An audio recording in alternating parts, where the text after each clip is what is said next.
এই মুহূর্তে জাতীয় বার্ন ইনস্টিটিউটের সামনে আছেন রিপোর্টার হায়দার আলী। সরাসরি যাচ্ছি তার কাছে। গতকাল চট্টগ্রামের সীতাকুণ্ডে শিপইয়ার্ডে যে বিস্ফোরণের ঘটনা, সেই বিস্ফোরণের ঘটনায় মধ্যরাতে 8জনকে ঢাকায় নিয়ে আসা হয়েছে এবং গত রাতেই আহমদুল্লাহ নামে একজনকে চিকিৎসকরা মৃত ঘোষণা করেন। আমরা সকালে এখানকার চিকিৎসকদের সাথে কথা বলেছি। তারা আমাদের জানিয়েছিলেন যে এই যে 7জন ভর্তি রয়েছে তাদের মধ্যে আশঙ্কাজনক সবাই, তাদেরকে 5জনকে রাখা হয়েছে আইসিইউতে এবং বাকি 2জনকে রাখা হয়েছে এইচডিইউতে। মূলত যে 25% এবং 45% পড়ে যাওয়া এই 2জনকে এইচডিইউতে রাখা হয়েছে এবং তুলনামূলক বেশি দগ্ধ হওয়া 60% একজনকে, 70% 2জন এবং 80% 2জন, এই মোট 5জনকে রাখা হয়েছে আইসিইউতে। এখানকার জরুরি বিভাগের আবাসিক সার্জন ডাক্তার তরিকুল ইসলামের সাথে আমাদের কথা হয়েছে কিছুক্ষণ আগে। তিনি বলছিলেন যে এই 7জনের অবস্থায় আশঙ্কাজনক। তাদের এই বদ্ধ একটি জায়গায় এই বিস্ফোরণ ঘটনা ঘটায় তাদের আসলে সবারই শ্বাসনালী পড়ে গেছে। সেই ক্ষেত্রে তাদের গভীর পর্যবেক্ষণ রাখা হয়েছে এবং চিকিৎসা দেওয়া হচ্ছে।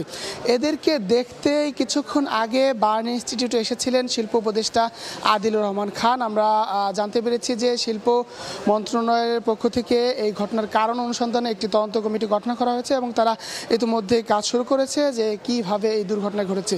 আমরা এদের স্বজনদের সাথে কথা বলে ঘটনার কারণ সম্পর্কে যতটুকু জানতে পেরেছি, তারা বলছিলেন যে গতকাল শনিবার বেলা 11:30টার দিকে সীতাকুণ্ডের এসএন কর্পোরেশন নামে যে শিপইয়ার্ড, সেখানে মূলত বেশ কয়েকজন কর্মচারী সেখানকার কর্মচারীরা কাজ করছিলেন। এমন সময় শিপের ভিতরে জাহাজ কাটার সময় মূলত একটি বিস্ফোরণ হয় এবং বিস্ফোরণে সে আশপাশে থাকা মোট 12জন দগ্ধ এবং আহত হয়। পরবর্তীতে তাদেরকে নিয়ে যাওয়া হয় চট্টগ্রাম মেডিকেলে।